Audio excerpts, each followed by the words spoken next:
We are going ఏ special subject. పోయిన బుధవారం నేను ఒక అంశాన్ని మొదలుపెట్టాను. మీ అందరికి తెలుసు, అది బబులోను. ఈ మతములన్నీ ఎక్కడి నుండి వచ్చినాయి? బబులోను నుండి వచ్చినాయి. బబులోనే వీటన్నిటికీ మూలమై ఉన్నది. కరెక్టేనా? అది ఎలా ఈ మతాలన్నీ వివిధ ప్రపంచంలోని వివిధ ప్రాంతాలలో, వివిధ దేశాలలో ఈ మతములన్నీ ఎలా వచ్చినాయి అంటే, మొట్టమొదటిగా మనము బబులోనును ఆదికాండం 10-11లో చూస్తున్నాం. మనం 10వ అధ్యాయం 11వ అధ్యాయంలో దాని స్థాపకుడు ఎవరు అంటే నిమ్రోదు, సర్పసంతానం. Praise the Lord. నిమ్రోదు ఎవరంటే హాము సంతానం, సర్పసంతానం. ఆమెనంటారా? ప్రవక్త డైరెక్ట్గా అన్నాడు సర్పసంతానం అని, హాము సంతానం. ఏమేన్? మరి ఆ నిమ్రోదు ప్రారంభించిన ఈ రిలీజన్, ఈ మతము, 3 విషయాలు చెప్పాడు ప్రవక్త అక్కడ. తన రాజ్యమును స్థాపించాలని, తన మతమును వ్యాప్తి చేయాలని, తన పేరు ప్రఖ్యాతులు పొందుకోవాలని. ఈ మూడు అతను పొందుకున్నాడా లేదా? ఎగ్జాక్ట్లీ పొందుకున్నాడు. వింటున్నారని చెప్పింది. మరి ఈ రోజున మనం బైబిల్ చెప్తున్నట్టుగా ఈ మూడిటిని ఈరోజు ప్రపంచవ్యాప్తంగా బబులోను మతము, అనేక రకాల మతాల పేర్లతో అది పిలువబడుతున్నది. పేర్లు ఏవైనా, పద్ధతులు ఏవైనా, మూలం మాత్రం ఒకటే. దేవతల భాషలను బట్టి ఆ దేవతల పేర్లు మారుండొచ్చు అన్నాడు ప్రవక్త. అన్నాడా లేదా? భాషలను బట్టి ఆ దేవత పేర్లు మారుండొచ్చు అన్నాడు ఆయన. సో ఇలా మనం చూసుకుంటూ వెళ్తే ప్రేమిన దేవుని పిల్లలారా, మనకు క్లియర్గా మనకు కనబడుతున్నది. అదేం కనబడుతున్నది అంటే, ప్రవక్త చెప్పినట్టు ఇవన్నిటికీ మూలము అది ఏంటో కాదు కానీ మరి బబులోను మతమై ఉన్నది. ఈరోజు క్రైస్తత్వం ఏమి బబులోను మతమును అనుసరిస్తలేదని కాదు. ఎందుకంటే ఇప్పుడున్న క్రైస్తత్వంలో మర్మమై ఉన్న బబులోను ఉన్నది. ఇప్పుడు ఏమున్నది? మిస్టరీ బాబులోన్. వినబడతలేదు నాకు. ఏమున్నది? మిస్టరీ బాబులోన్ ఉంది, మర్మమైన బబులోను. దాని గురించి మనం ఈరోజు చూడబోతున్నాం మనం. ఆమేనంటారా? So let's turn to the Bible. ప్రకటన గ్రంథము 17వ అధ్యాయము.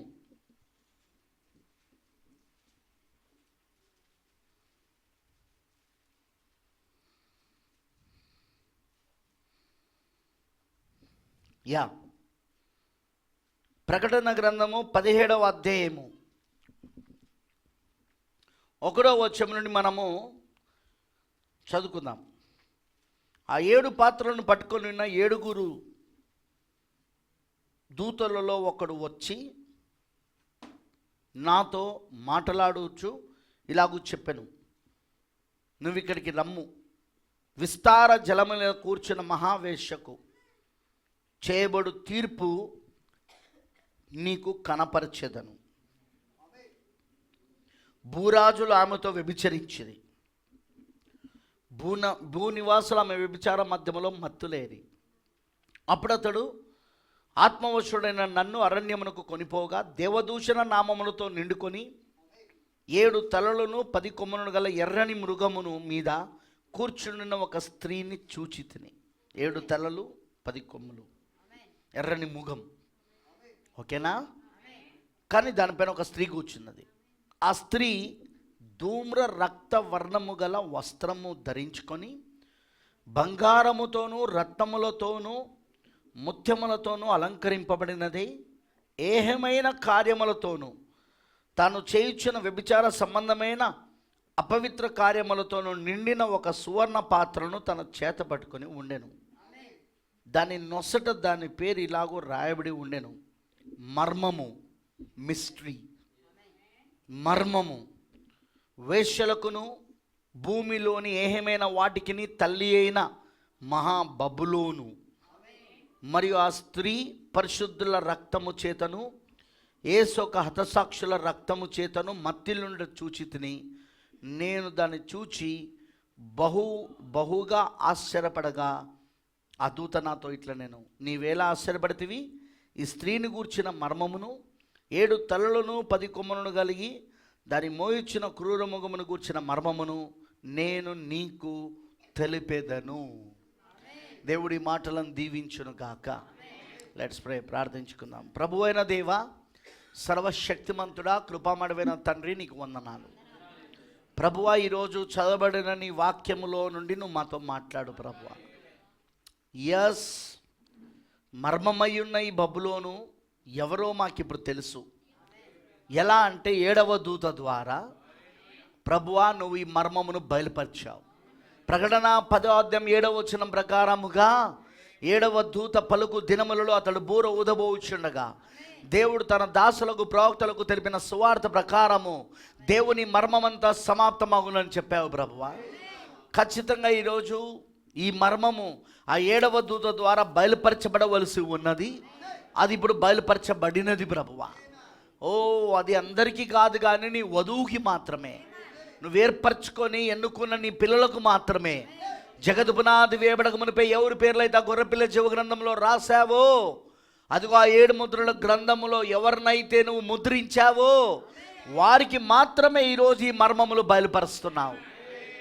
మర్మముల పైన ఆసక్తి ఇతరులకు ఉండదు.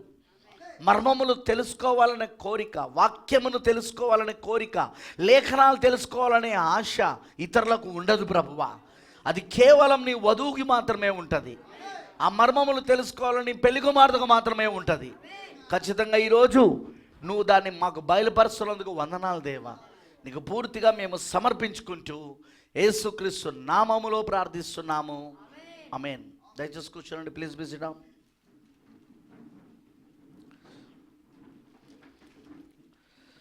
మీరు గమనించారా బైబిల్లో యేసుక్రీస్తు బహిరంగంగా ఉపమానాలు బోధించాడు. బహిరంగంగా అందరికీ.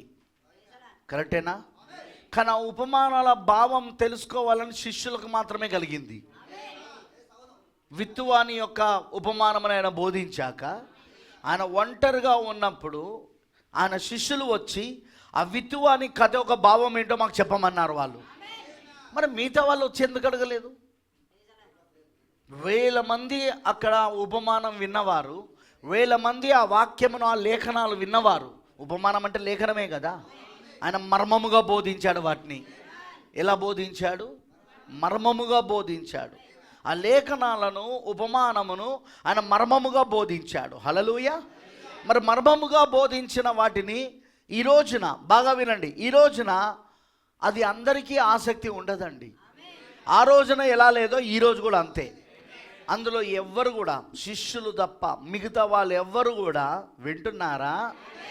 ఆయన దగ్గరకు వచ్చి ఉపమానము రీతిగా ఎందుకు నువ్వు మాట్లాడుతున్నావు, ఉపమాన రీతిగా ఎందుకు నువ్వు బోధిస్తున్నావు, అంతేకాకుండా ఉపమాన భావాలు మాకు చెప్పవా అని అడిగిన వాళ్ళు లేరు అక్కడ. ఒక ఏర్పాట్లో, ఎన్నికలో ఉన్నవారు మాత్రమే. ప్రొఫెసర్ బ్రెన్హామ్ గారు ఏమన్నారు? అయ్యా, అంత మనకి ఇదేనా సూచన అనే వర్తమానంలో అంటాడు, లేఖనమే ఒక మర్మమై ఉన్నది. Scripture itself is a mystery. లేఖనమే ఒక మర్మమై ఉన్నది. మరి ఇప్పుడు లేఖనమే మర్మం అంటే, నేను చెప్పేది వినండి జాగ్రత్తగా. ఇప్పుడు ఆ లేఖనాలు తెలుసుకోవాలన్న ఆసక్తి, ఆ మర్మములు తెలుసుకోవాలన్న ఆసక్తి దేవుడు అందరికీ పెట్టాడండి. ఆ దాహము, ఆకలి అందరికీ పెట్టాడు ఆయన. ఏర్పాట్లో, ఎన్నికలో ఉన్న వాళ్ళకు మాత్రమే. అందుకే మన కోసం దేవుడు పంపించిన 7వ దూత ఆయన విలియం మ్యారన్ బ్రెన్హామ్, మన ప్రవక్త, మన ఏలియా, మన మోషే. ఆయన మన కాలపు మోషే, మన కాలపు ఏలియా, ఆయన మన కాలపు దానియేలు. ఆయన కరెక్టేనా? మర్మములను బోధించిన వాడు ఆయన. ఆయన ఆయన ఆయన పంపబడింది అందరి కోసం కాదు. ఆయన పంపబడినది ఒక ప్రత్యేకమైన జాతి గల ప్రజల కోసం. ఈ ప్రత్యేక జాతి ఎవరు?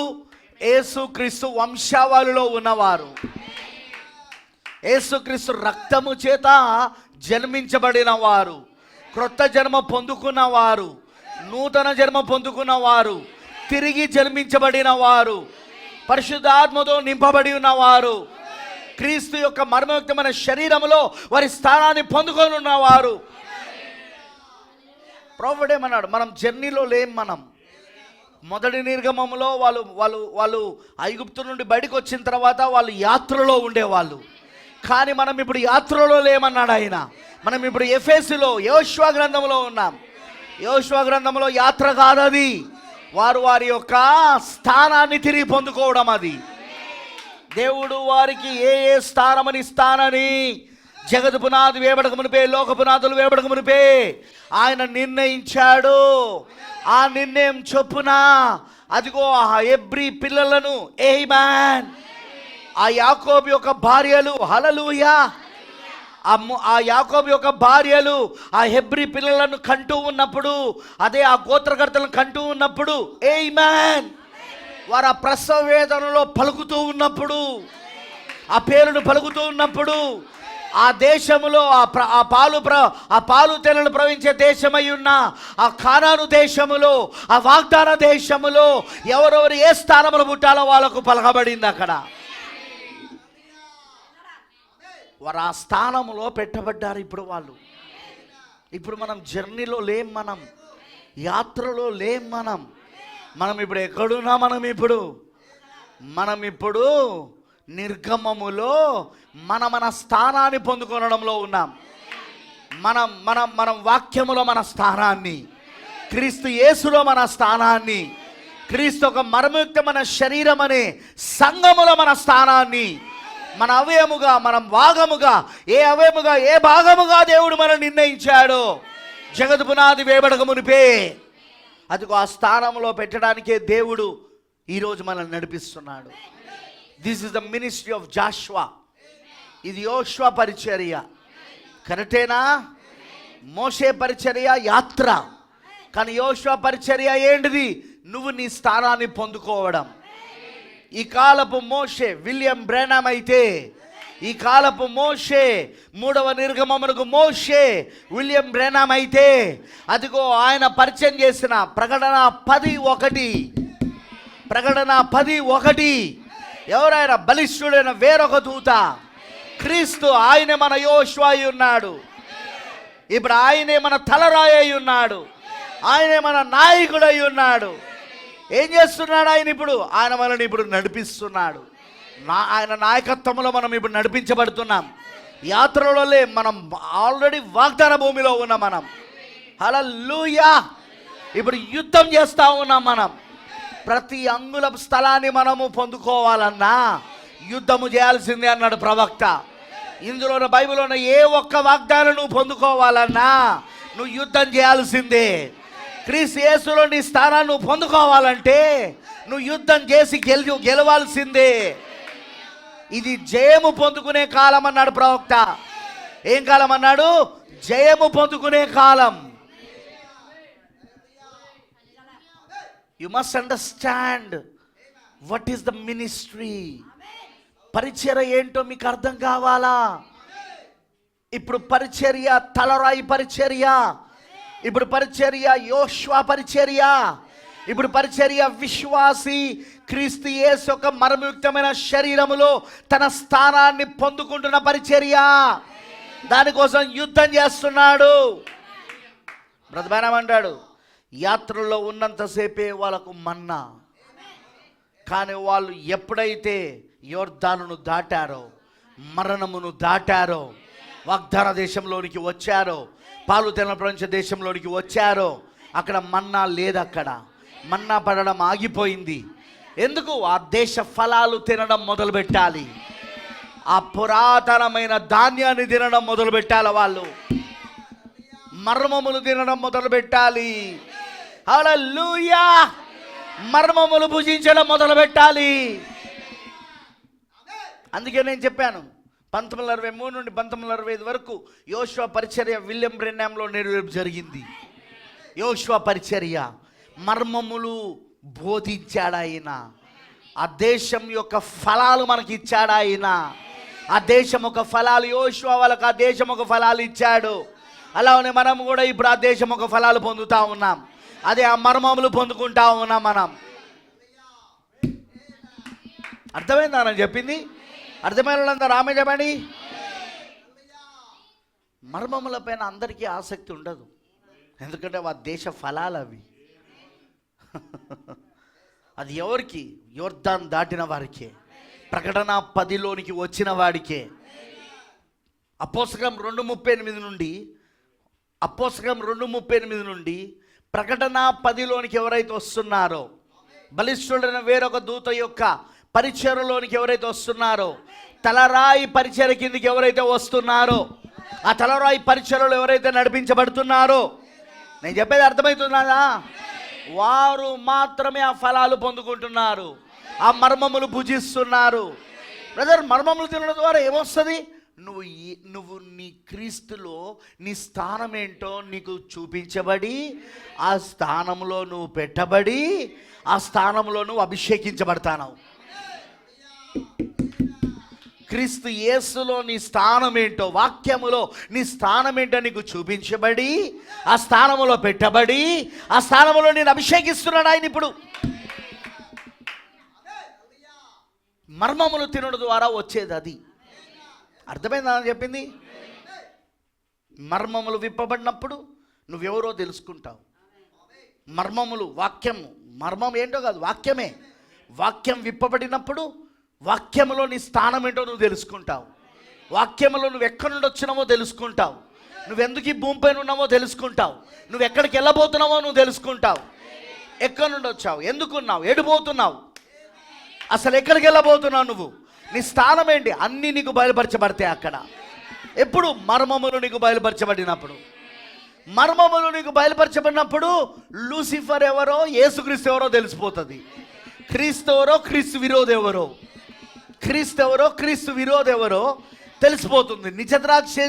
నిజ ద్రాక్షవల్లి ఏదో, కారు ద్రాక్షవల్లి ఏదో, గోధుమ ఏదో, గురుగు ఏదో.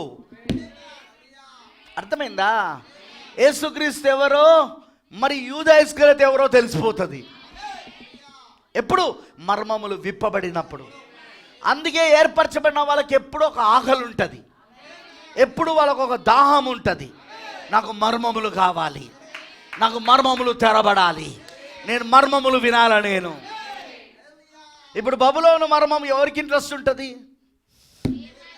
ఏర్పరచబడిన వాళ్ళకే బబులోను మర్మము. ఎందుకంటే బైబిల్ చెప్తుంది కదా, మనం ప్రకటన 17వ అధ్యాయం 5వ వచనంలో ఏం చదువుతున్నాం? దాని నొసటి పైన ఏమని రాయబడి ఉందంట? మర్మము, మిస్టరీ.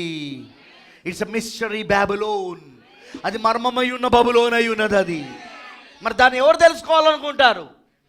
ఏర్పరచబడిన వారు, ఎన్నుకోబడిన వారు, ముందుగా నిర్ణయించబడిన వారు.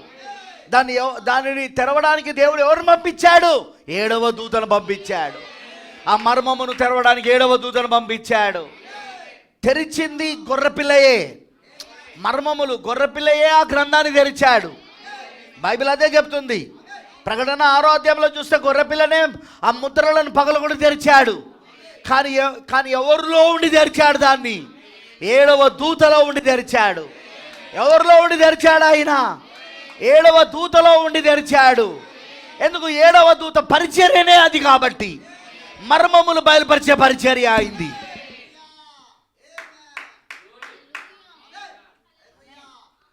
People don't need the mysteries. ఈరోజు జనులకు మర్మములు అక్కర్లేదు. పండగలు కావాలా వాళ్ళకు, తిని తాగి ఎగరడానికి.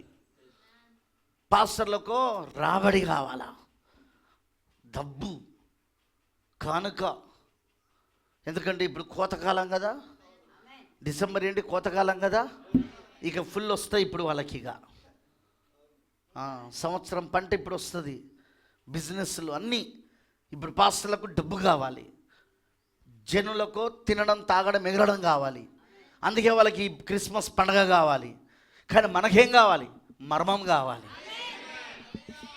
ఎందుకు? మనం ఏర్పరచబడిన వాళ్ళం, మనం ఎన్నుకోబడిన వాళ్ళం. మనం ఏర్పరచబడి ఎన్నుకోబడి ఉండడం వలన ఈరోజు ఆ మర్మములను మనం పట్టుకోగలుగుతున్నాం. మనం ఓ దేవుడికి మహిమ కలుగును గాక. నేను చెప్పేది అర్థమవుతున్నదా?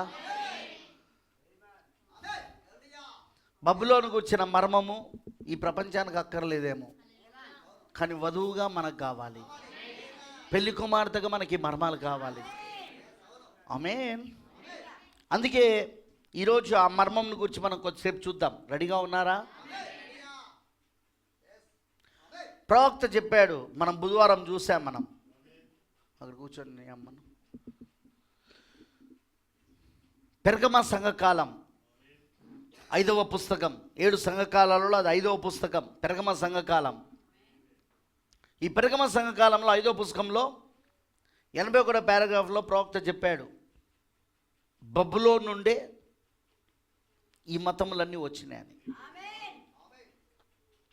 ఎలా అంటే, ఏదైనా దేశము ఇంకొక దేశం పైన దండెత్తినప్పుడు ఆ ఓడిపోయిన దేశం ఏదైతే ఉంటుందో, గెలిచిన దేశం ఒక మతాన్ని బలవంతంగా ఓడిపోయిన దేశంలో రుద్దుతారు వాళ్ళు. అది మనకు తెలిసిన విషయమే. అది ఆమేన్ అంటారా? ఆమేన్. ఈ రోజున మనం ఏం చూస్తున్నామంటే, ఈ బబులోను నుండి వచ్చిన జ్ఞానము, ఆ మతమును గురించిన జ్ఞానము, అవన్నీ కూడా గ్రీకులకు ఇవ్వబడింది. గ్రీకుల కంటే ముందు ఐగుప్తు వాళ్ళు పొందుకున్నారు దాన్ని. ఈజిప్షియన్స్, ఐగుప్తు వాళ్ళు, వీళ్ళు ఎక్కడి నుండి పొందుకున్నారు ఆ జ్ఞానాన్ని, ఆ సైన్స్ని, ఆ టెక్నాలజీని, ఆ మ్యాథమెటిక్స్ని? ఇదంతా వాళ్ళు బబులోను నుండి నేర్చుకున్నారు. మతములో అదొక భాగం అయిపోయింది. ఎందుకంటే ఆ జ్ఞానాన్ని వాళ్ళు ఎవరికి ఇచ్చారంటే యాజకులకి ఇచ్చారు. యాజకులు ఎవరు? మతాన్ని నేర్పించే పాఠాలు వాళ్ళే కదా, బోధకులు వాళ్ళు. యాజకులు ఎవరు? మతాన్ని పాటిస్తూ మతాన్ని బోధిస్తూ చెప్పే బోధకులు వాళ్ళు. వాళ్ళకి సైన్స్ టెక్నాలజీ ఇవ్వబడింది వాళ్ళకు. అర్థమైందా నేను అన్నది? సైన్స్ టెక్నాలజీ వాళ్ళకి ఇవ్వబడింది. మరి నేను ఆల్రెడీ చెప్పాను, ప్రవక్త బ్రెన్హామ్ గారు ఈ సైన్స్ టెక్నాలజీ ఎక్కడి నుండి వచ్చిందో దాని మూలం మనకు చూపించాడు. అది కయోను నుండి వచ్చింది. కయోను ఎక్కడి నుండి వచ్చాడు? సర్పము నుండి వచ్చాడు. జంతువు సర్పము నుండి. వాడు సర్ప సంతానం, వాడు జంతువు, కరెక్టేనా? కానీ వాడికి అంత జ్ఞానం ఎక్కడిది? అంత జ్ఞానం వాడికి ఎలా వచ్చింది? ఎలా అంటే లూసిఫర్ వలన, కరెక్టేనా? సో ఇప్పుడు లూసిఫర్ వలన వచ్చిన ఈ యొక్క జ్ఞానం ఏదైతే ఉందో, అది కయోను దానిని ఉపయోగించడం మొదలుపెట్టాడు. అందుకే కయోను దేవుడు ఏర్పాటు చేసిన ఏకైక ఆరాధన స్థలాన్ని త్రోసేసి, ఎందుకంటే ఏబేలే దేవుడు ఏర్పాటు చేసిన ఏకైక ఆరాధన స్థలం. ఏబేల్ దగ్గర ఏముంది? దేవుడు ఏర్పాటు చేసిన ఏకైక ఆరాధన స్థలం ఉంది అక్కడ. అదే గొర్రెపిల్ల రక్తం. కానీ దాన్ని ఎవరు త్రోసేశారు? కయోను త్రోసేశాడు. కయోను నిరాకరించాడు. నిరాకరించడమే కాకుండా ఆ మార్గమును అనుసరిస్తున్న ఏబేలును కూడా చంపేశాడు. ఎందుకో నేను చెప్పాను అది కూడా. ఎందుకంటే కయోను అనుకున్నాడు, ఏబేల్ని చంపేస్తే ఇక దేవుడికి నేను తప్ప ఎవరు ఆరాధించడం లేరు, అప్పుడు నా ఆరాధన ఆయన అంగీకరించాల్సిందే, దేవుడికి ఇప్పుడు వేరే అవకాశం లేదనుకున్నాడు. కానీ ఏబేలు దేవుని యొక్క మనస్సులోని ఆలోచనలను, దేవుని మనస్సులో వెనక భాగంలో దాగున్న రహస్యాన్ని ఏదైతే ఏబేలు పట్ల కలుగున్నదో అది కయోనుకి తెలియదు ఆ విషయం.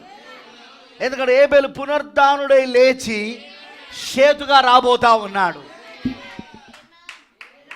కయోను చంపిన ఏబేలు పునరుద్ధానుడిగా లేచి షేతుగా రాబోతున్నాడు. అందుకే ఏబేలుకు బదులుగా షేతును దేవుడు నియమించాడు అన్నది ఆమె. అవ్వ ఆ మాట అన్నది అక్కడ, ఏబేలుకు బదులుగా. కరెక్టేనా కాదా? హీ నెవర్ ఎక్స్పెక్టెడ్ దాన్ని. అతను ఎన్నడూ దాన్ని ఊహించలేకపోయాడు, అతను ఎన్నడూ దాన్ని ఆలోచించలేకపోయాడు. అందుకారణం అది దేవుని మనసులోని వెనక భాగములో దాగున్న రహస్యం కాబట్టి ఆ రహస్యాన్ని లూసిఫర్ పట్టుకోలేకపోయాడు. కయోను వాని కుమారుడైన కయోను పట్టుకోలేకపోయాడు. ఆమేన్. అర్థమైందని చెప్పింది. అందుకే వాడిక ఎన్నడూ దేవుని సన్నిధికి రావద్దు అనే గుర్తును పొందుకొని వెళ్ళిపోయాడు. ఇక ఎన్నడూ దేవుని సన్నిధికి వాడు రావడానికి లేదు. ఇక he was excommunicated from the presence of God. అక్కడ వాని తండ్రి లూసిఫర్ పరలోకము నుండి ఎక్స్కమ్యూనికేటెడ్ చేయబడ్డాడు. పరలోకము నుండి వెళ్ళగొట్టబడ్డాడు, త్రోసివేయబడ్డాడు వాని తండ్రి లూసిఫర్. కరెక్టేనా? ఇక్కడ వాని కుమారుడు కయోను అదిగో దేవుని సన్నిధికి, దేవుని ప్రసన్నతకు ఇక ఎన్నడూ రాకుండా ఉండునట్లు వాడు మృగం యొక్క గుర్తును పొందుకొని ఆ గుర్తేంటిది? దేశదమ్మరిగా ఉండడం. ఆ గుర్తేంటిది? వాడు దేశదమ్మరిగా ఉండడం. వారు ఇక ఎన్నడూ దేవుని సన్నిధికి ఇక రాలేడిగా వాడు, ఇక దేవుని ప్రసన్నతలకు ఎన్నడూ రాలేడిగా వాడు, దేశదమ్మరిగా ఉండాలి ఇక వాడు. అది పొందుకొని వెళ్ళిపోయాడు అక్కడి నుండి వాడు. వాని తండ్రి పరలోకము నుండి వెళ్ళగొట్టబడితే వీడిక్కడ భూమిపైన వాని కుమారుడు కయోను దేవుని ప్రసన్నత నుండి వెళ్ళగొట్టబడ్డాడు, దేవుని సన్నిధి నుండి వెళ్ళగొట్టబడ్డాడు. నేను ఎప్పుడు హెచ్చరిక చేస్తా, దేవుని సన్నిధికి దూరం కాకండి, దేవుని ప్రసన్నతకు దూరం కాకండి. చర్చిలో ఎన్ని గొడవలైనా ఉండని, చర్చిలో ఎవరి మధ్యలో ఎన్ని మనస్పర్ధాలైనా ఉండని, చర్చిలో ఎన్ని సమస్యలైనా ఉండని, నువ్వు మాత్రం ఆదివారం దేవుని సన్నిధికి రా. నువ్వు మాత్రం ఆదివారం ఇంట్లో కూర్చోకో, దేవుని సన్నిధికి రా. లేకపోతే ముద్ర పడుతుంది, కయ్యోను ముద్ర పడుతుంది, మృగం యొక్క ముద్ర పడుతుంది నీకు. ఇక నువ్వెన్నడూ దేవుని సన్నిధికి రాలేవిగా. నీ హృదయం కఠినమైపోతుంది. నీ హృదయం ఏమైపోతుంది తెలుసా? దేవుని సన్నిధికి రావాలంటే ఒప్పుకోదిగా, కఠినమైపోతూ ఉంటుంది. దాన్నే పౌలు గారు ఏమన్నాడంటే, వాత వేయబడిన మనస్సాక్షి గలవారు. ఏమన్నాడు? వాత వేయబడిన మనస్సాక్షి గలవారు. ఇక వాళ్ళు ఎన్నడూ దేవుని సన్నిధికి రాలేరు వాళ్ళు. ప్లీజ్, ఎన్ని సమస్యలున్నా, మీకు వ్యక్తిగతంగా సమస్యలు ఉండొచ్చు, కుటుంబ పరంగా సమస్యలు ఉండొచ్చు, ఆర్థిక పరంగా, ఆరోగ్యపరంగా సమస్యలు ఉండొచ్చు, భార్య భర్తల మధ్యలో సమస్యలు ఉండొచ్చు, లేకపోతే సంఘములోనే నీకు ఇంకో సహోదరుడు అంటే పడతలేడు కావచ్చు, ఇంకో సహోదరు అంటే పడతలేదు కావచ్చు, లేకపోతే పాస్టర్ అంటే పడతలేదు కావచ్చు. అయినా దేవుని సన్నిధి వదిలిపెట్టకు, అయినా దేవుని ప్రసన్నత వదిలిపెట్టకు, అయినా ఆదివారం రావడం మానేయకు.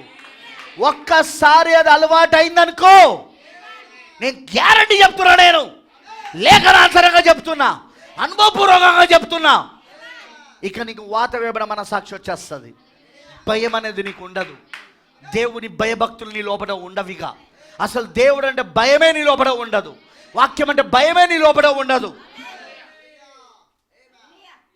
Do not forget this. దీన్ని అస్సలు మర్చిపోకు. నువ్వు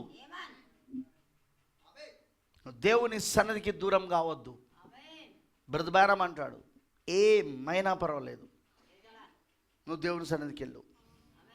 నువ్వెంత తప్పు చేసినా పర్వాలేదు, దేవుని సన్నిధికి వెళ్ళు. నీకు అక్కడ ప్రాయశ్చితం ఉంది. ఆ ఇత్తడి బలిపీఠం పైన గొర్రెపిల్ల రక్తం ఉంది. అక్కడ వధించబడినట్లు నిన్న గొర్రెపిల్ల ఆ ఇత్తడి బలిపీఠం పైన ఇంకా తాజాగా ఉన్నాడు ఆయన.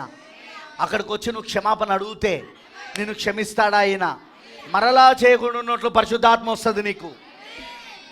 పాస్టర్ పైన అలుగో, పాస్టర్ కుటుంబం పైన అలుగో, లేదా ఎవరో చర్చలో వచ్చే విశ్వాస పైన అడుగో, ఇంకెవరిపైన నువ్వు అలిగో, నువ్వు చర్చకు రాకుండా ఉండిపోయినావు అనుకో, నీ పని, నీ చాప్టర్ క్లోజ్, నీ చాప్టర్ క్లోజ్, నీ పుస్తకం మూయబడ్డది. ఇక నిన్ను తెరవడం ఎవడి వల్ల కాదు. ఇక నీకు దేవుడు అంటే భయం ఉండదు, దేవుని ప్రసన్నత అంటే భయం ఉండదు. జాగ్రత్త సుమా, ఎన్నడూ దేవుని సన్నిధి నుండి దూరం పోకండి. నా మాట వినండి, ప్లీజ్ నా మాట వినండి. ఈ విషయంలో నేను ఎక్స్పీరియన్స్తో కూడా చెప్తున్నా, అనుభవంతో కూడా చెప్తున్నా. అస్సలు ఇంట్లో కూర్చోకండి, దేవుని సన్నిధి వదిలిపెట్టి ఇంట్లో కూర్చోకండి. చర్చ్ లేకపోతే వేరే విషయం. అక్కడ if there is no church, అక్కడ సంఘమే లేదు, అక్కడ వర్తమాన సంఘం లేదంటే సరే, నువ్వు ఇంట్లో కూర్చొని లైవ్ విను. కానీ అక్కడ సంఘం ఉన్నది అంటే ఖచ్చితంగా వెళ్ళి అక్కడికి. సంపూర్ణమైన వాక్యం బోధించట్లేదంటే వెళ్ళకు. నేనే చెప్తాను వెళ్ళొద్దని, ఎందుకంటే అక్కడ సంపూర్ణమైన వాక్యం బోధిస్తలేరు. కానీ సంపూర్ణమైన వాక్యం బోధించే సంఘం ఉన్న తర్వాత కూడా, పరిపూర్ణ వాక్యం బోధించే సంఘం ఉన్న తర్వాత కూడా నువ్వు వెళ్ళలేదనుకో, నీకు ముద్ర గ్యారంటీ. దేవుని ముద్ర కాదు, దేవుని ముద్ర కాదు, మృగం యొక్క ముద్ర, మృగం యొక్క గుర్తు. కయోను దేవుని సన్నిధి నుండి వెళ్ళగొట్టబడ్డాడు. వెళ్ళి ఏం చేశాడు? వాడు ఒక మూలన కూర్చోలేడు. వాడు ఒక మూలన కూర్చోలేదు. వాడు వెళ్ళి ఏం చేశాడు? అభివృద్ధి పొందడం మొదలుపెట్టాడు, పట్టణాలు కట్టడం మొదలుపెట్టాడు. ఇంజనీర్లు, డాక్టర్లు, తర్వాత నానా రకములైన సైంటిస్టులు అందరూ కూడా వానిలో నుండే బయలుదేరారు. వాని మూలాల్లో నుండే రావడం ప్రారంభమయ్యారు. వాడు పట్టణాలు కట్టడం మొదలుపెట్టాడు, టెక్నాలజీ వాడడం ప్రారంభించాడు. సైన్స్, టెక్నాలజీ, మ్యాథమెటిక్స్ ఇవన్నీ వాడు వాడడం ప్రారంభించాడు. వాడు చదవండి మీరు, అర్థమైందా? మూలం వాడే. ఇప్పుడు అక్కడి నుండే వచ్చింది ఈ యొక్క నిమ్రోద్కి. లేకపోతే జలప్రలయం తర్వాత బయటికి వచ్చిన ఆ ముగ్గురు, నోవా ముగ్గురు కుమారులు, షేము, హాము, యాపెతులో, ఆ మిగతా ఇద్దరు కుమారులకు, షేముకు కానీ యాపెతు కానీ ఆ టెక్నాలజీ గురించి తెలియదు. షేముకు కానీ యాపెతు కానీ ఆ టెక్నాలజీ గురించి తెలియదు. ఆ సైన్స్, ఆ టెక్నాలజీ, ఆ మ్యాథమెటిక్స్ గురించి తెలియదు. కానీ హాముకు తెలుసు. ఎందుకంటే హాము మూలం ఎక్కడి నుండి వచ్చిందంటే సర్ప సంతానంలో నుండి వచ్చింది, కయ్యోను సంతానంలో నుండి వచ్చింది. అమనంటారా? అందుకే ఆ తర్వాత హాము కుమారుడుగా ఉన్న కూషు కుమారుడుగా ఉన్న నిమ్రోదు బబులోని స్థాపించి దేశాలన్నిటిపైన యుద్ధానికి వెళ్ళి ఒక నానుడి, ఒక ఒక ఒక సామెత, ఒక లోకోక్తి అతని వలన కలిగింది. అక్కడ యెహోవా ఎదుట పరాక్రమశాలి అయిన వేటగాడైన నిమ్రోదు వలె అని లోకోక్తి. జయించడం మొదలుపెట్టాడు అన్నిటినీ. పాపం వీళ్ళకి ఏ టెక్నాలజీ తెలియదు, వీళ్ళందరూ అమాయకులు, వీళ్ళకి ఏ సైన్స్, టెక్నాలజీ, మ్యాథమెటిక్స్ ఏం తెలియదు. కానీ హాము, కయోను, హాములో నుండి వచ్చిన కూషులో నుండి వచ్చిన నిమ్రోదు వీళ్ళకి బాగా తెలుసు. అందుకే ఆ టెక్నాలజీతో, ఆ సైన్స్తో, ఆ విజ్ఞానముతో వింటున్నారా మిగతా దేశాలన్నిటిని, మిగతా ప్రజలందరినీ, ఏది షేము యాపేతు యొక్క ప్రజలను, షేము యాపేతు యొక్క సంతానాన్ని ఓడించి వాళ్ళందరినీ షీనార్ మైదానం దగ్గర సమకూర్చగలిగాడు. ఆ మిగతా స్టోరీ మీకు తెలిసిందే. అక్కడ వాడు ఏం చేయాలనుకున్నాడట? 3 విషయాలు. ఒకటి, తన రాజ్యాన్ని స్థాపించాలనుకున్నాడు. రెండవది, తన మతమును వ్యాప్తి చేయాలనుకున్నాడు. మూడవది, తన పేరు ప్రఖ్యాతలు సంపాదించాలి. 3 పొందుకున్నాడు అక్కడ వాడు. కానీ దేవుడు ఎప్పుడైతే, వాడు అది కూడా ఎక్స్పెక్ట్ చేయలేదు దేవుడు వచ్చి నెట్వర్క్ తీసేస్తాడని.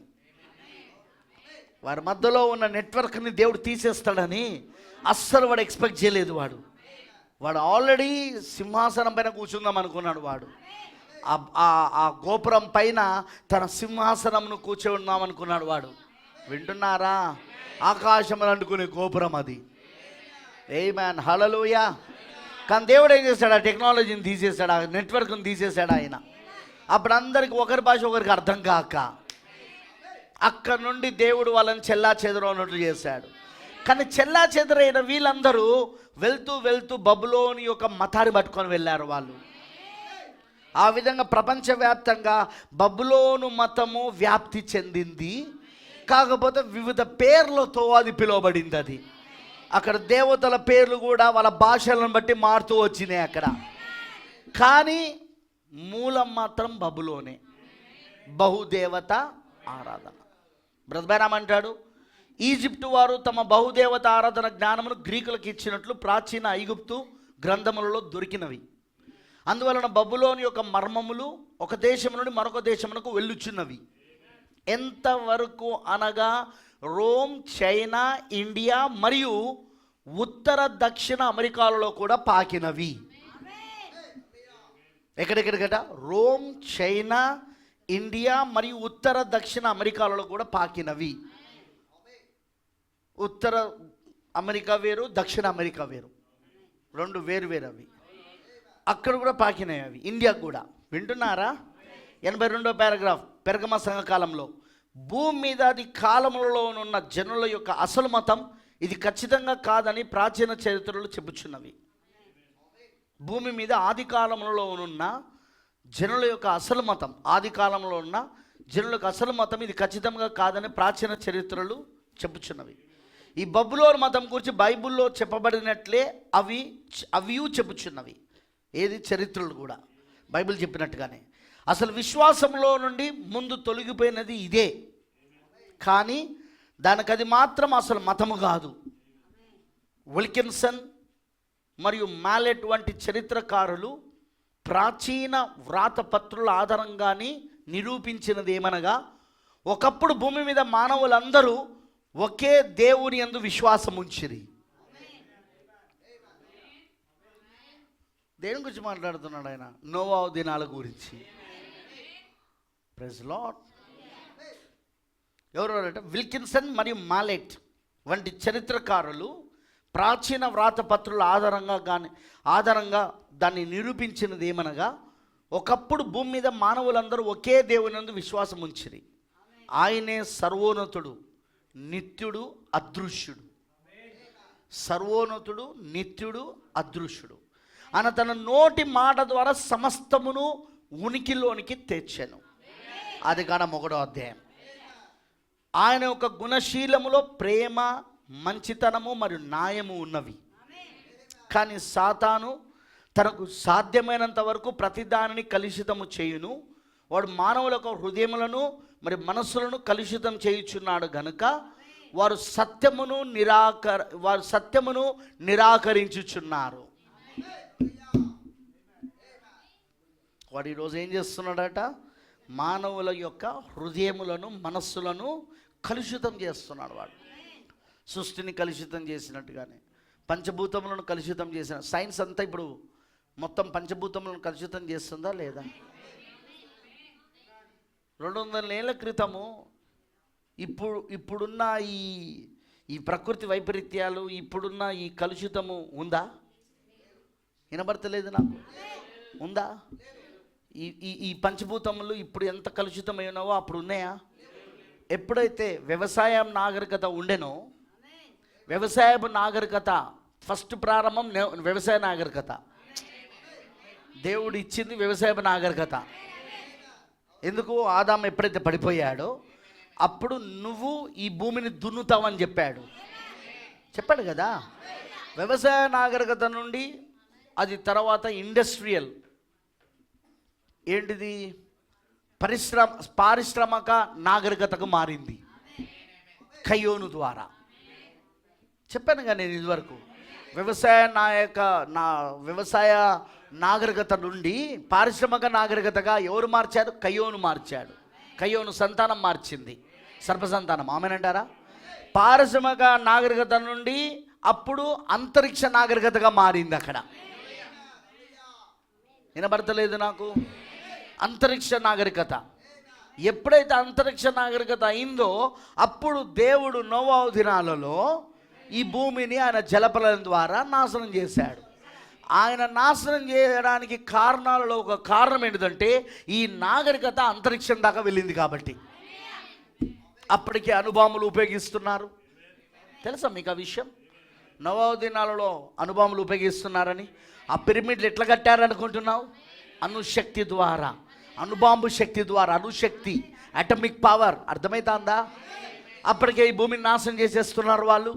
అప్పటికే ఈ సృష్టిని నాశనం చేసేస్తున్నారు. ఆయన ఈ భూమిని జలప్రలయం ద్వారా నాశనం చేయాలనుకున్న కారణాలలో ఒక కారణం ఏంటంటే నాగరికత అభివృద్ధి పొందడం. వ్యవసాయ నాగరికతగా ఉంటే నో ప్రాబ్లం. కానీ వ్యవసాయ నాగరికత నుండి పారిశ్రామిక నాగరికత వచ్చింది. మొట్టమొదటిగా మానవుడు ఒక వీల్ని, ఒక చక్రాన్ని కనిపెట్టాడు. అంతకుముందు గాడిదలపైన, గుర్రాలపైన, ఒంటలపైన ప్రయాణం చేసిన వాడు ఇప్పుడు రథాలపైన ప్రయాణం చేస్తున్నాడు. హార్స్ పవర్ ఏమొచ్చింది ఇప్పుడు? హార్స్ పవర్, గుర్రపు శక్తి వచ్చింది. గుర్రపు శక్తి ఎలా వచ్చింది? ఇప్పుడు ఒక్క గుర్రంతో నడిచేది, ఇప్పుడు ఒక్క గుర్రం పైన స్వారీ చేసుకుంటూ వెళ్ళే వాళ్ళు ఇప్పుడు ఒకేసారి 10 గుర్రాలతో ఒక పెద్ద రథాన్ని తయారు చేసి, చక్రాన్ని కనిపెట్టిన తర్వాత ఒక పెద్ద రథాన్ని తయారు చేసి దాంతో వెళ్ళడం మొదలుపెట్టాడు.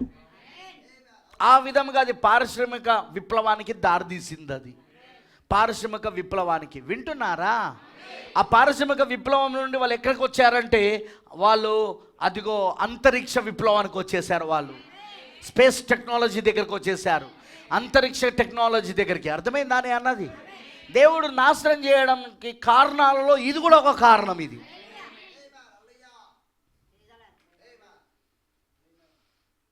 ఇప్పుడు కూడా మరలా వ్యవసాయ నాగరికత నుండి గత 200 ఏళ్లలో వ్యవసాయ నాగరికత నుండి అది ఇప్పుడు పారిశ్రామిక నాగరికత నుండి ఇప్పుడు అంతరిక్ష నాగరికతలోకి వచ్చేసింది. కరెక్టేనా? బ్రదబేడం అందుకే కౌంట్ డౌన్ అనే వర్తమానంలా, అవరోహణ లెక్కింపు అనే వర్తమానములా ఆయన ఏం చెప్తాడంటే, లూసిఫర్ సాతానుడు దేవుని పరిశోధన శాలనబడుతున్న ఈ ప్రకృతిలోనికి వెళ్ళి వాడు ఒక్కొక్క దాన్ని ఎలా అభివృద్ధి పరుచుకుంటూ వచ్చాడో, అదే విధంగా దేవుడు తన వాక్యములోనికి వెళ్ళి ఆత్మ సంబంధముగా, స్పిరిచువల్గా ఆత్మ సంబంధముగా ఆయన ఒక్కొక్క దాన్ని ఆయన తీసుకొని రావడం మొదలుపెట్టాడు, ఆయన అభివృద్ధి పరచడం మొదలుపెట్టాడు. అందుకే ప్రాఫెట్ ఏమన్నాడు, అదిగో మార్టిన్ లూథర్ కాలం, అది ఎడ్ల బండి కాలం. ఏం కాలం? ఏం కాలం? ఏం కాలం? వినబడతలా? ఎడ్ల బండి కనిపెట్టబడిన కాలం అది, చక్రం కనిపెట్టబడిన కాలం అది. పారిశ్రామిక విప్లవానికి నాంది ప్రారంభమైంది అక్కడ, పారిశ్రామిక విప్లవానికి. ఆమేన్, ఆమేన్ అంటారా? అదే జాన్ వెస్లీ కాలానికి వచ్చినప్పుడు ఏం జరిగింది అక్కడ? అదిగో ఆటోమొబైల్ ప్రారంభమైంది, పారిశ్రామిక విప్లవం ప్రారంభమైంది, పారిశ్రామిక నాగరికత ప్రారంభమైంది. కానీ అదే సమయంలో ఇక్కడ దేవుడు ఆత్మ సంబంధంగా మార్టిన్ లూథర్ కాలంలో మారు మనసును, నీతికరణను తీసుకొచ్చాడు. దేవుడు వాక్యములో అభివృద్ధి పరుచుకుంటూ వస్తున్నాడు. ఆ తర్వాత జాన్ వెస్లీ ద్వారా ఆమేన్ శుద్ధీకరణ తీసుకొచ్చాడు. వింటున్నారా?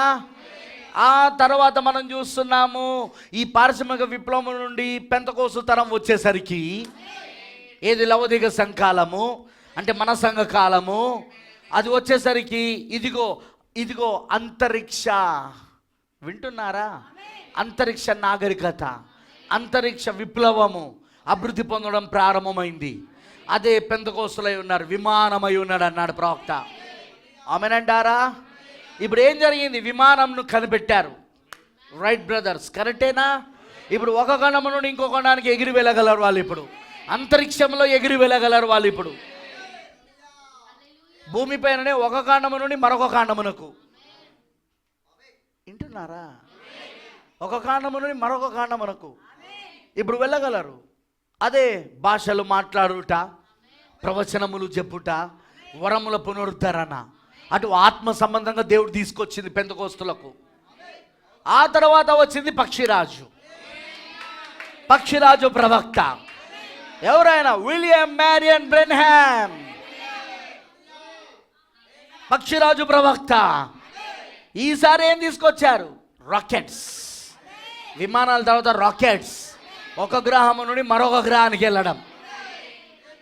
అలా ఉన్నాయి. ఈరోజు మనమేం కాబోతున్నాము? పక్షిరాజు పిల్లలుగా మనమేం కాబోతున్నాము? ఈ గ్రహం నుండి మరొక గ్రహానికి వెళ్ళిపోబోతున్నాం. ఈ ప్రపంచము నుండి మరొక ప్రపంచానికి, దీనికి సమాంతరంగా ఉన్న మరొక ప్రపంచం, ప్యారలల్ యూనివర్స్లోకి మనం వెళ్ళబోతున్నాం. మనం దీనికి ప్యారలల్ యూనివర్స్, ఈ ప్రపంచమునకు ప్యారలల్ యూనివర్స్ అది. వింటున్నారా నేను చెప్పింది? సమాంతరంగా ఉన్న మరొక విశ్వంలోనికి మనం వెళ్ళబోతున్నాం. మనం మరొక ప్రపంచంలోనికి మనం వెళ్ళబోతున్నాం. మనం ఒకవైపు సైన్స్ ఆ విధంగా అభివృద్ధి పొందుతూ ఉన్నది, ఇంకోవైపు దేవుడు తన వర్తమానములలో ఆ విధంగా అభివృద్ధి పొందిస్తున్నాడు. ఎక్కడికి వచ్చినాం బ్రదర్? పీక్, శిఖరం దగ్గరకు వచ్చేసినాం. ఇక శిఖరం తర్వాత ఏం లేదు. ఇక లాస్ట్కు తలరాయి దగ్గరకు వచ్చేసినాం మనం. ఇక శిఖరం దగ్గరకు వచ్చేసినాం మనం. గుర్తుందిగా మీకు? 5వ సంకాలం, సారథి సంకాలం, మార్టిన్ లూథర్ మారు మనసు, నీతీకరణ. 6వ సంకాలం ఫిలదెల్ఫియా సంఘకాలం, అదిగో జాన్ వెస్లీ శుద్ధీకరణ వర్తమానం. తర్వాత పెంతెకోస్తులు, లవోదికీయలో పెంతెకోస్తులు 1906లో ప్రారంభమైంది. అదేంటిది? వరముల పునరుద్ధరణ, భాషలు మాట్లాడ, భాషలకు అర్థం చెప్పుట, దయ్యాలు వెలగొట్టుట, ప్రవచనాలు చెప్పుట. ఆమేనంటారా? ఆ తర్వాత ఇంకేంటిది బ్రదర్? ఆ తర్వాత తలరాయి. సరిగ్గా మనం శిఖరము దగ్గరకు వచ్చేసినాం. మనం తలరాయి దగ్గరకు వచ్చేసినాం. మనం ఇప్పుడు పిరమిడ్లు తలరాయి దగ్గరకు వచ్చేసాము, శిఖరం దగ్గరకు వచ్చేసాం మనం. బ్రదర్ ఇదేంటి? పక్షిరాజు కాలం అయి ఉన్నది. ఇది పక్షిరాజు పిల్లల కాలము. దానికోసం పక్షిరాజు ప్రవక్త విలియం బ్రెన్హామ్ని పంపించాడు దేవుడు. ఏం కాబోతున్నాం? గ్రహాలనే మార్చబోతున్నాం. ఖండములు కాదు, గ్రహాన్ని, ప్రపంచాన్ని మార్చబోతున్నాం. మనం ప్రపంచాన్ని ప్రయాణం చేయబోతున్నాం. మనం ఆ కొత్త శరీరములో, ఆ మహిమ శరీరములో. హల్లెలూయా. మనం చేయబోయే ప్రయాణము కాంతి వేగము కంటే వేగంగా ఉండబోతున్నది. కాంతి వేగము కూడా మన ముందు పనిచేయదు. అంత స్పీడ్గా మనం ప్రయాణం చేయబోతున్నాం. మనం వండర్ఫుల్, అద్భుతం. నేను చెప్పేది అర్థమవుతున్నది అందరికీ? That is how God is doing. ఇవన్నీ మనం అందుకే తెలుసుకోవాలి. ఇప్పుడు దేవుడు ఎందుకు ఈ భూమిని నాశనం చేస్తాడు బ్రదర్? ఈ వధువుని ఇక్కడ నుండి తీసేసాడు అనుకో, వీళ్ళ సైన్స్ని, వీళ్ళ టెక్నాలజీని వింటున్నారా, వీళ్ళ మ్యాథమెటిక్స్ని ఆయన ఆ రోజు నోవాహు దినాలలో ఎలాగైతే జలప్రలయం ద్వారా నాశనం చేశాడో, ఈసారి ఆయన అగ్ని ద్వారా నాశనం చేయబోతున్నాడు. ఈ అగ్ని ద్వారా పంచభూతములు శుద్ధి చేయబడబోతున్నాయి. అగ్ని ద్వారా పంచభూతములు శుద్ధి చేయబడబోతున్నాయి. ఎందుకు? 1000 ఏళ్ల పరిపాలన కోసం, 1000 ఏళ్ల పరిపాలన, హనీమూన్ కోసం. Praise the Lord. హల్లెలూయా. అర్థమైందన్న చెప్పింది? వాడు ఈరోజు మానవుల హృదయాలను, మనసులను చెడగొడుతున్నాడు వాడు సైన్స్ ద్వారా. ప్రొఫెట్ అన్నాడు, నేను విద్యకు వ్యతిరేకం కాదు, కానీ ఆ విద్య దేవుడు వాక్యముతో ఏకీభవించినంత సేపు అది దయ్యం జ్ఞానమై ఉన్నదన్నాడు. దేవుడు వాక్యముతో ఏకీభవించినంత సేపు అది దయ్యపు జ్ఞానమై ఉన్నది అన్నాడు ఆయన. దాని నుండి దూరం గమ్మన్నాడు ఆయన. నీ విద్య దేవుడు వాక్యముతో ఏకీభవించాలి.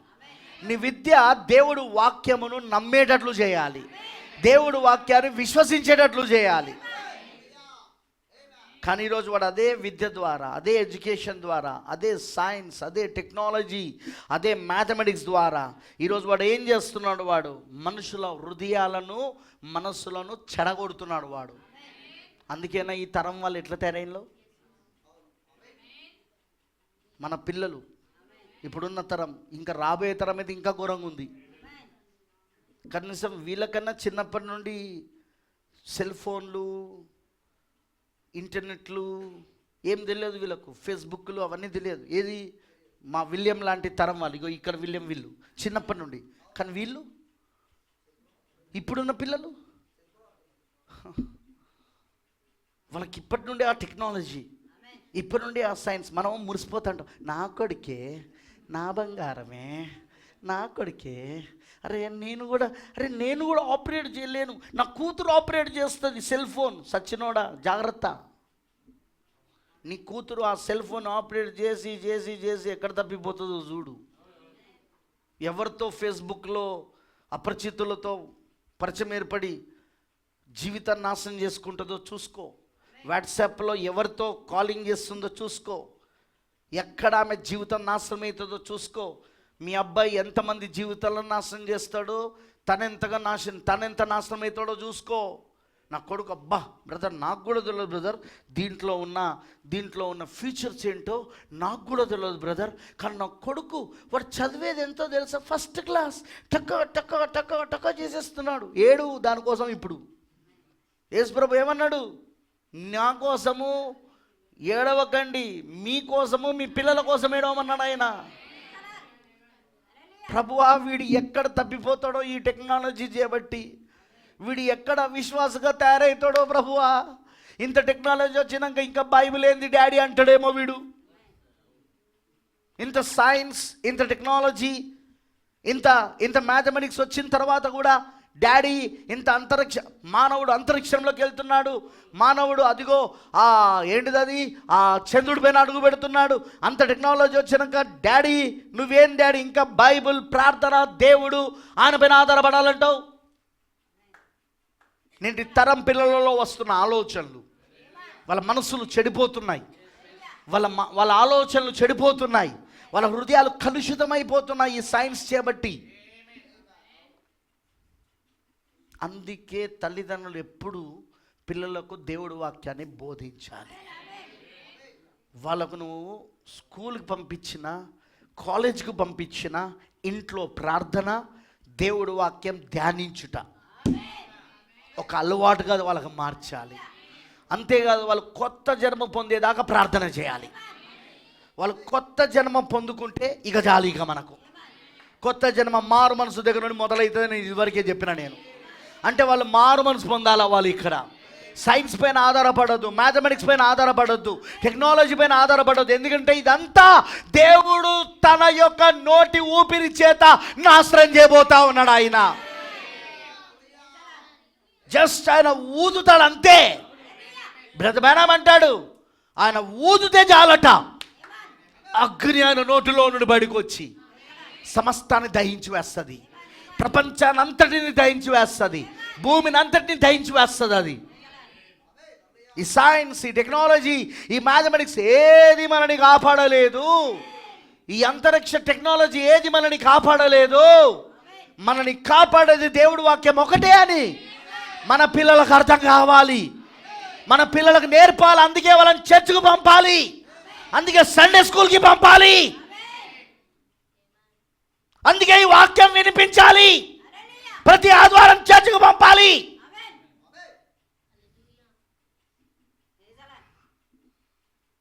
ప్రతి ఆదివారం నువ్వు చర్చ్కి పంపిస్తూ, ప్రతి ఆదివారం నువ్వు వాక్యం వినిపిస్తూ ఉంటే ఏదో ఒక మాట వాళ్ళ హృదయాలను తాకుతుంది.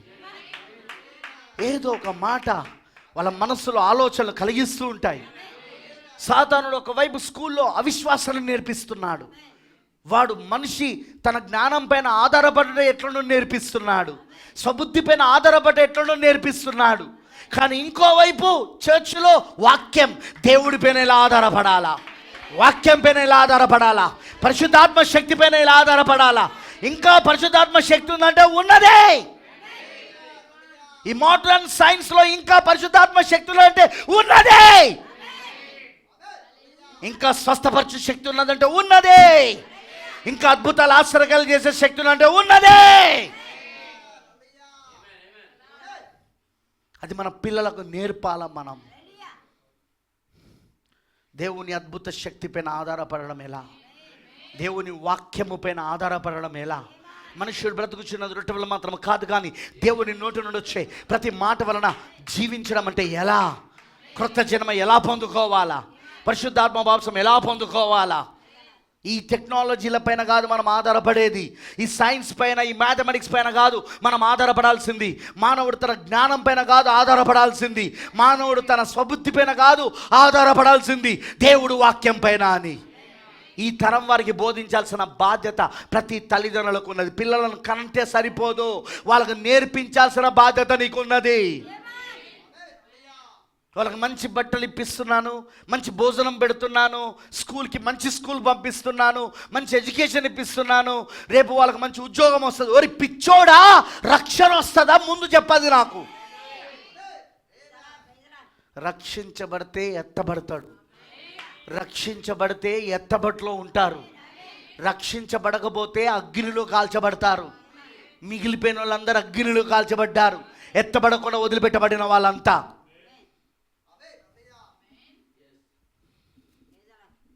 నేను చెప్పేది అర్థమవుతుందా? అందుకే చర్చికి తప్పకుండా పిల్లలను తీసుకురావాలి. పాస్టర్ గారు అల్లరి చేస్తున్నాను, నేర్చుకునే వయసు వాళ్ళదే, నేర్పేయి. తల్లిదండ్రులని బాధ్యత అదే, నేర్పి. వాక్యం చెప్పినట్టుగా గుర్తుపెట్టుకోనండి, దేవుడు వాక్యం ఏం చెప్తుందో మనం ఫాలో కావాలి. ఈ రోజున వాళ్ళకు కూర్చోవడం నేర్పాలి, వాళ్ళకి బైబిల్ చదవడం నేర్పాలి, వాళ్ళు పాటలు పాడుతుంటే చప్పలు కొట్టడం నేర్పాలి, వాళ్ళు చిన్నప్పటి నుండే పాటలు పాడడం నేర్పాలి. వచ్చి వాళ్ళు స్పెషల్ సాంగ్స్ పాడాలా వాళ్ళు, అందుకు ఇంట్లో ప్రాక్టీస్ చేపియాలా వాళ్ళకి. మనం దేవుని స్తుతించడం అంటే ఏంటో వాళ్ళకి తెలియాలి, దేవుని ఆరాధించడం అంటే ఏంటో వాళ్ళకి తెలియాలి. మనం జీవిస్తున్న ఈ ప్రపంచం మనుషుల హృదయాలను, మనసులను కలుషితం చేస్తున్న సమయం ఇది. వాక్యం నేర్పిస్తే ప్రేమ అంటే ఏంటో తెలుస్తుంది వాళ్ళకు. నువ్వు నేర్పించలేదనుకో, సాతానుడు వాని ప్రేమ నేర్పిస్తాడు. వాని ప్రేమ ఏరోస్ ప్రేమ, కాముకత్వముతో కూడిన ప్రేమ. కాముకత్వంతో కూడిన ప్రేమ వాడు ఖచ్చితంగా సైన్స్లో నేర్పిస్తాడు. వాడు ఖచ్చితంగా వాడు మీడియా ద్వారా నేర్పిస్తాడు. వాడు ఖచ్చితంగా వాడు టెక్నాలజీ ద్వారా నేర్పిస్తాడు. వాడు కాముకత్వపు కూడిన ప్రేమ, దైవిక ప్రేమ కాదు. అర్థమైందా? దైవిక ప్రేమ ఏంటో నువ్వు నేర్పించు. దేవుడు వాక్యంలో నేర్పించు. దైవికమైన ప్రేమ, అగాపే ప్రేమ ఏంటో నువ్వు దేవుడు వాక్యంలో నేర్పించు.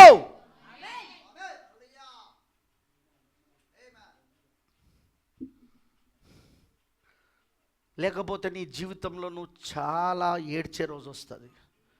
నా కొడుకు రక్షించబడలేదు, నా కూతురు రక్షించబడలేదు, వాళ్ళు నడవలసిన త్రోవ వానికి నేర్పము, వాడు పెద్దవాడైన తర్వాత దాని నుండి తొలగిపోవడం బైబిల్ చెప్తుంటే కూడా నేను నేర్పలేదు, నా కూతురికి నేర్పలేదు, నా కొడుకుకు నేర్పలేదు, నన్ను క్షమించు ప్రభువా. వాళ్ళ ఏమైనా చదువులు.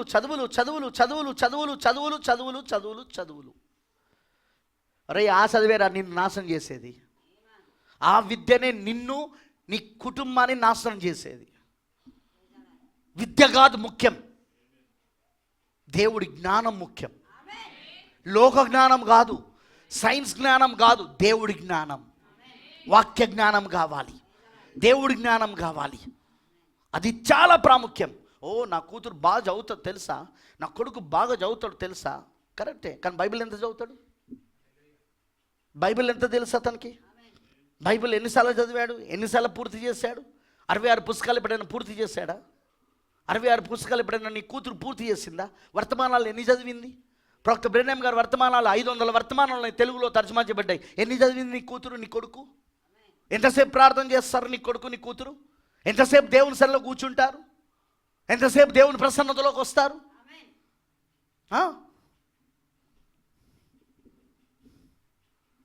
దేనికోసం మురిసిపోకూడదో దాన్ని మురిసిపోతున్నారు, దేనికోసం బాధపడాలనో దానికోసం బాధపడతలేరు.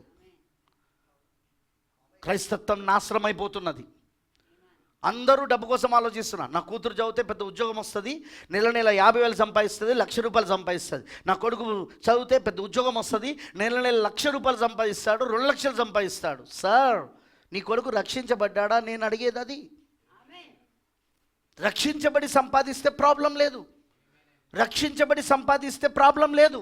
కానీ రక్షణ లేకుండా ఓన్లీ నువ్వు చిన్నప్పటి నుండి చదువు అని విద్య అని నువ్వు వాళ్ళ మనస్సులను కలుషితం చేసుంటే, నువ్వు దేవుడి వాక్యం చదవవా అని అడగకుండా ఒక్కసారి కూడా దేవుడి వాక్యం చదివినవా, బైబిల్ చదివినవా, ఈరోజు ఎన్ని అధ్యాయాలు పూర్తి చేసావు, బైబిల్లో ఏ పుస్తకం పూర్తి చేసావు అని అడుగుతారవా నీ కొడుకుని, నీ కూతుర్ని? ఎన్ని వర్తమానాలు పూర్తి చేసావు? ప్రవక్త బ్రెన్హామ్ గారి వర్తమానాలు పూర్తి చేసావా? 7 సంకలాలు చదివినవా? 7 ముద్రలు చదివినవా? అదిగో మొన్ననే ఒక కొత్త పుస్తకం వచ్చింది, అది పాస్టర్ గారు ఇచ్చారు, అది చదివినవా నువ్వు? ఆలోచించు. ఇప్పటికైనా మారండి. కనీసం ఈ 2025లో అయినా సీరియస్ స్టెప్ తీసుకోండి, సీరియస్ నిర్ణయం తీసుకోండి, నిర్ణయం చొప్పున నిలబడండి, సీరియస్గా మారండి. ఇప్పటికైనా పెట్టుకోండి టార్గెట్. బైబిల్ని ఇన్ని రోజుల్లో నేను పూర్తి చేస్తా. వర్తమానాలను ఇదిగో నా దగ్గర ఎన్ని ఉన్నాయో అన్ని పుస్తకాలను నేను ఇన్ని రోజుల్లో పూర్తి చేస్తా. 7 సంకలాలు ఇన్ని రోజులు, 7 ముద్రలు ఇన్ని రోజులు. నీ పిల్లలకు ఒక టార్గెట్ పెట్టండి, నీ పిల్లలకు ఒక టార్గెట్ పెట్టండి. లక్ష్యం, ఇన్ని రోజులలో బైబిల్ పూర్తి చేయాలి, ఇన్ని రోజులలో వర్తమానం పూర్తి చేయాలి. 7 సంకలాలు, 7 ముద్రలు ఇన్ని రోజులు.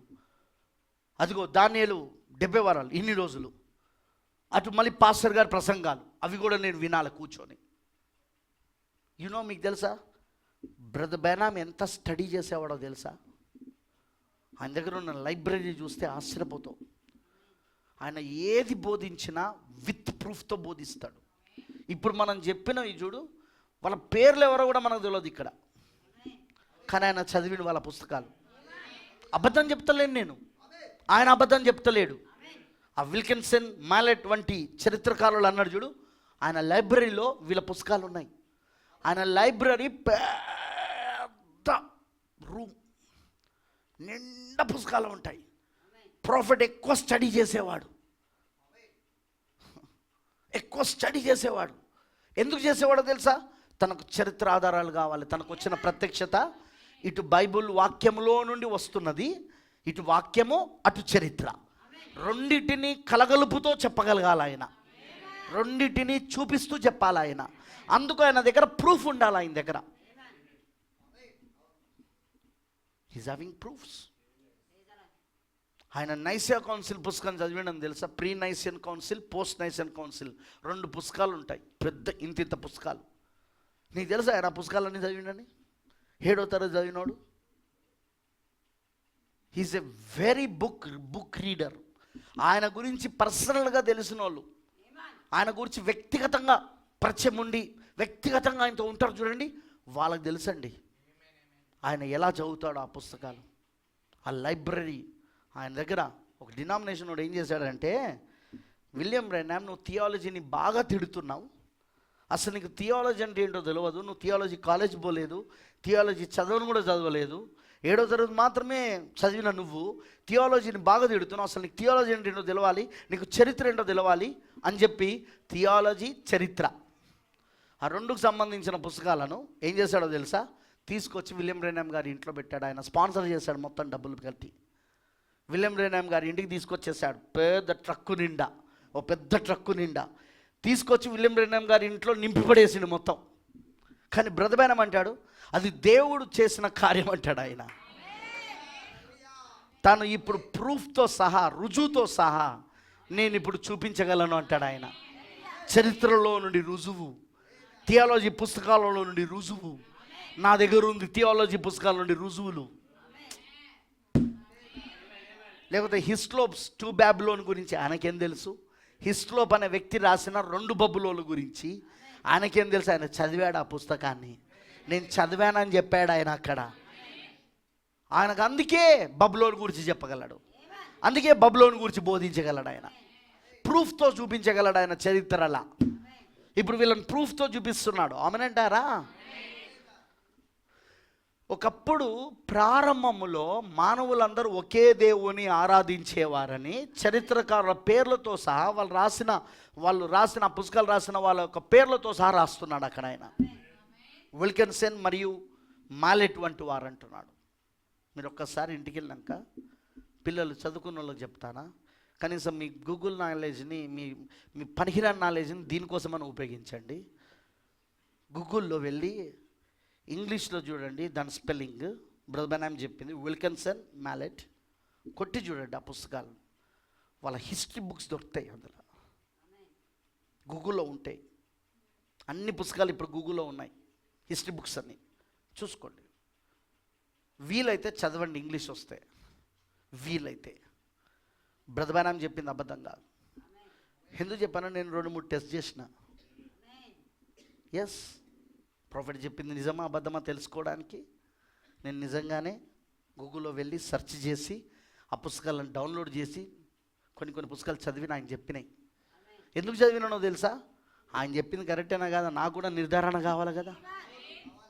ఎస్, ఆయన చెప్పిన pre Nicene council, post Nicene council, Nicene council 3 పుస్తకాలు. ఆ 3 పుస్తకాలను నేను డౌన్లోడ్ చేసుకున్నాను నా కంప్యూటర్లో. బ్రదర్, సిస్టర్, ఒకటి గుర్తుపెట్టుకోండి, మనుషుల హృదయాలను, మనస్సులను కలుషితమవుతున్న ఈ కాలంలో వాక్యం ఒకటే మనల్ని పవిత్రపరచగలదు. పరిశుద్ధాత్మ ఒకటే మన మనస్సులను పవిత్రపరచగలదు, మన హృదయాలను పవిత్రపరచగలదు. ఓన్లీ హోలీ గోస్ట్, పరిశుద్ధాత్మ మాత్రమే, వాక్యం మాత్రమే శుద్ధి చేయగలదు. నీకు మంచి ఆలోచనలు రావాలన్నా, వాక్యం పైన విశ్వాసముతో కూడిన ఆలోచనలు రావాలన్నా, వాక్యముతో విశ్వాసము కూడిన మనస్సు నీకు రావాలన్నా, నీకు ఒకటే ఒక విధానం ఉంది. ఈ సైన్స్ ద్వారా నీకు అది రాదు, ఈ బైబిల్ వాక్యం ద్వారా వస్తుంది. అందుకే వినుట వలన విశ్వాసం కలుగును, దేవుడు వాక్యం వినుట వలన కలుగునని అందుకే బైబిల్ అంటా ఉంది. ప్రభు చిత్తమైతే దీని మధ్యాహ్నం కూడా మనం చూసుకుందాం. I want to continue this subject. బబులోను గురించి మనం తెలుసుకోవాల్సింది చాలా ఉంది. It's a mystery but it is open now. అది మర్మమై ఉన్నది ప్రకటన 17లో, కానీ ఇప్పుడు అది తెరవబడింది. అది గొర్రెపిల్ల ఆ ముద్రలను పగలగొట్టి తెరిచినప్పుడు 7వ దూత ద్వారా అది మనకు బయలుపరచబడింది. అది ఆ మర్మం ఇప్పుడు అది మర్మం కాదు, అది మనకు బయలుపరచబడింది. ఆ మర్మం అందరికీ బయలుపరచబడదు, వధువుకి మాత్రమే. ఎందుకంటే యేసుక్రీస్తు ఏమన్నాడు, ఆ విత్తువాని కథ గురించి వాళ్ళు వచ్చి అడిగినప్పుడు నువ్వెందుకు ఉపమాన రీతిగా మాట్లాడుతున్నావు అంటే, దేవుని రాజ్యం మర్మములు ఎరుగుట మీకు అనుగ్రహించబడింది కానీ వెలుపట ఉన్న వారికి కాదు. అందుకే ఆ మర్మములు మనకు అనుగ్రహించబడ్డాయి, మనకే అవి తెరవబడతాయి. లెట్స్ ప్రే, ప్రార్థించుకుందాం. లెట్స్ ప్రే, ప్రార్థించుకుందాం. Glory to Jesus. ప్రతి ఒక్కరు కూడా కళ్ళు మూసుకొని పూర్తిగా దేవుని సమర్పించుకోండి. Let's pray. మహోన్నతుడా, సర్వోన్నతుడా, సర్వశక్తిమంతుడా, కృపామయుడైన తండ్రి, నీకు వందనాలు. నిన్న నేడు నిరంతరము ఒకటే రీతిగా ఉన్న మా యేసయ్య, నీకు కృతజ్ఞతాస్తుతులు చెల్లిస్తున్నాం తండ్రి. నిజంగా ఈరోజు ఈ యొక్క మధ్యాహ్న కాల, ఈ యొక్క ఉదయకాల సమయంలో నీ రక్తము క్రిందికి వచ్చి మేము ప్రార్థిస్తున్నాం. ప్రతిదీ కలుషితమవుతున్న ప్రపంచంలో ఉన్నాం. పంచభూతములు కలుషితమైపోయినవి, సైన్స్, టెక్నాలజీ, మ్యాథమెటిక్స్, వీటి ద్వారా ప్రభువా. అదే సమయంలో వాని మీడియా ద్వారా, వాని విజ్ఞాన శాస్త్రము ద్వారా, వాని చదువుల ద్వారా, వాని విద్య ద్వారా అపవాది ఈరోజు మనుషుల హృదయాలను, మనస్సులను పూర్తిగా కలుషితపరిచేశాడు. వాక్యం పైన విశ్వాసం లేని జీవితాలు, దేవుడు వాక్యాన్ని నమ్మలేని జీవితాలు, వాక్యం పైన జీవించలేని జీవితాలు. మనుషుడు బ్రతకాల్సింది రొట్టె వలన మాత్రమే కాదు కానీ దేవుని నోట నుండి వచ్చే ప్రతి మాట వలన చెప్పిన, అసలు ఆ మాట పైన జీవించకపోవడమే, అసలు దేవుని మాటనే నమ్మకపోవడం, ఆ మాట పైన జీవించకపోవడం, ఇది మేము చూస్తున్నామయ్యా. ఎందుకంటే ఇప్పుడు వాడు ఆ బబులోనుని ఈ భూమిపైన వాడు కలుగున్నాడు. ఇప్పుడు వాడు బబులోను రాజ్యము, ఎస్, ప్రపంచమంతా కూడా ప్రభువా మర్మమై ఉన్న బబులోను చేత ముట్టడి వేయబడి ఉన్నది. అది నిజం ప్రభువా. ప్రపంచమంతా మర్మమై ఉన్న బబులోను చేత ముట్టడి వేయబడి ఉన్నది. బబులోన్ అనేది ఒక మర్మంగా ఉంది కాబట్టి ప్రపంచం దాన్ని చూడలేకపోతుంది, ప్రపంచం దాన్ని గ్రహించలేకపోతుంది. కానీ ఆ మర్మము తెరవబడింది మాకు. 7వ దూత ద్వారాను మాకు వాటిని తెరిచావు. ఓ గొర్రెపిల్లను, ఆ ముద్రలను పగలగొట్టి మాకు తెరిచావు. అందుకే ఆ మర్మమును మేము చూడగలుగుతున్నామయ్యా. అందుకే ప్రభువా ఈరోజు మేము వీటన్నిటిని గ్రహించగలుగుతున్నాం. ఈ మర్మమై ఉన్న బబులోను ఇప్పుడు ప్రపంచమునంతటిని ముట్టడి వేసి వాడు ఇప్పటికే వాళ్ళను తన ఆధీనంలోకి తెచ్చుకున్నాడు. అది మాకు అర్థమైపోతున్నది. వాడు పూర్తిగా తన రాజ్యాన్ని ఎప్పుడు స్థాపించగలడంటే మేము వెళ్ళిపోవలసి ఉన్నది, మేము ఎత్తబడవలసి ఉన్నది. మేము వెళ్ళిపోతే ఎత్తబడుట ప్రభువా ఈ పక్షిరాజు పిల్లలకు జరిగినప్పుడు, అదిగో ప్రభు, అప్పుడు వాడు పూర్తిగా తన రాజ్యాన్ని, అటువాడు మతపు శక్తిని, రాజకీయపు శక్తిని, ఇప్పుడు ఆర్థిక వ్యవస్థను కూడా తన చేతిలోనికి తీసుకుంటూ పూర్తిగా వీటిని ఏకం చేస్తున్న కాలంలో మేము ఉన్నాము. ఇదిగో ప్రభు, వాడు పూర్తిగా తన రాజ్యాన్ని ఇక్కడ ఆ మూడిటితో స్థాపించబోతున్నాడు. ఇప్పుడు వాడు, యేసయ్యా సహాయం చేయి, కృప చూపించు మా పైన. మేము ఎత్తబడుట కొరకు సిద్ధపడదుము కాక. మాకు ఈ లోకముతో పని లేదు ప్రభువా, ఈ లోకముతో మాకు పని లేదు. ఈ లోక విషయాలలో మేము పట్టించుకోదలుచుకోలేదు. ఇది ఎలాగో అగ్ని చేత కాల్చివేయబడే లోకం, ఇది అగ్ని చేత నాశనమయ్యే లోకం ఇది. అవును ప్రభువా, అటు అణుబాంబుల చేత, ఇటు భూమిలో ఉన్న ప్రభువా ఆ అగ్నిపర్వతాలు పేలిపోయి, భూమిలో పడున్న అగ్నిపర్వతాలు పేలిపోయి, ఇటు లావా చేత, అటు దేవుడు తన నోటి ఊపిరి చేత, తను ఆకాశము నుండి కురిపించే అగ్నిగంధకముల చేత దీన్ని నాశనం చేయబోతున్నాడు. మూడిటితో ఇది నాశనం కాబోతున్నది. నాశనమే ఈ ప్రపంచం కోసం మాకేం బాధ లేదు ప్రభువా. ఇందులో నుండి మేము వెళ్ళిపోవడమే మాకు కావాలి. త్వరగా మేము ఎత్తబడగోరుతున్నాం. మా ఇల్లులు, మా కార్లు, మా ఆస్తులు, మా బ్యాంక్ బ్యాలెన్సులు, మాకున్నవన్నీ విడిచిపెట్టి నీ దగ్గరికి రావాలని ఎదురు చూస్తున్నాం. అవి మాకు అక్కర్లేదు ప్రభువా. We don't need it. మాకు అవి అక్కర్లేదు. అవి మాకు వాటిపైన మా మనస్సు లేదు ప్రభువా. భూ సంబంధమైన వాటిపైన మా మనస్సు లేదు ప్రభువా. మా మనసు అంతా పరలోక సంబంధమైనవే. ఇంకా అవి మా ప్రభువా నువ్వు చెప్పినట్లుగా అవి ఇంతవరకు ఇంకా కంటికి కనబడలేదు, అవి చెవికి వినబడలేదు, మనుషు హృదయమునకు గోచరము కాలేదు. కానీ అవి పరిశుద్ధాత్మ ద్వారా మాకు 7వ దూత ద్వారా బయలుపరచబడ్డాయి. అవి మర్మములన్నీ బయలుపరచబడ్డాయి. పరిశుద్ధాత్మ వాటిని మాకు 7వ దూత ద్వారా బయలుపరుచున్నాడు ఆయన. అందుకే ప్రభువా వీటిని అన్నిటిని విడిచిపెట్టి ఎగిరిపోవడానికి రెడీగా ఉన్నాం. మా ఇల్లులో వదిలిపెట్టడానికి, మా చర్చిలో వదిలిపెట్టడానికి, మా కారులో వదిలిపెట్టడానికి, మా బండ్లో వదిలిపెట్టడానికి, మా ఆస్తిపాస్తులు వదిలిపెట్టడానికి, అన్నీ వదిలిపెట్టి ఎగిరిపోవడానికి రెడీగా ఉన్నాం ప్రభువా. మా మనసులన్నీ ఇప్పుడు నీపైననే ఉన్నదయ్యా, పరలోకమందే ఉన్నది మా మనసులన్నీ. ప్రభువా నీ కృప మాకు ఇవ్వము తండ్రి. ఇంకా ఎవరి హృదయాలైనా భూ సంబంధమైన వాటిపైన ఉంటే ఈరోజు వాళ్ళు మారు మనసు పొందుదురు కాక, ఈరోజు వాళ్ళు నీ వైపు త్రిప్పబడుదురు కాక. అలాంటి కృపను తప్పకుండా వాళ్ళకు దయచేయమని నీకు పూర్తిగా మేము సమర్పించుకుంటూ యేసుక్రీస్తు నామములో ప్రార్థిస్తున్నాము. ఆమేన్. ఆమేన్. God bless you all.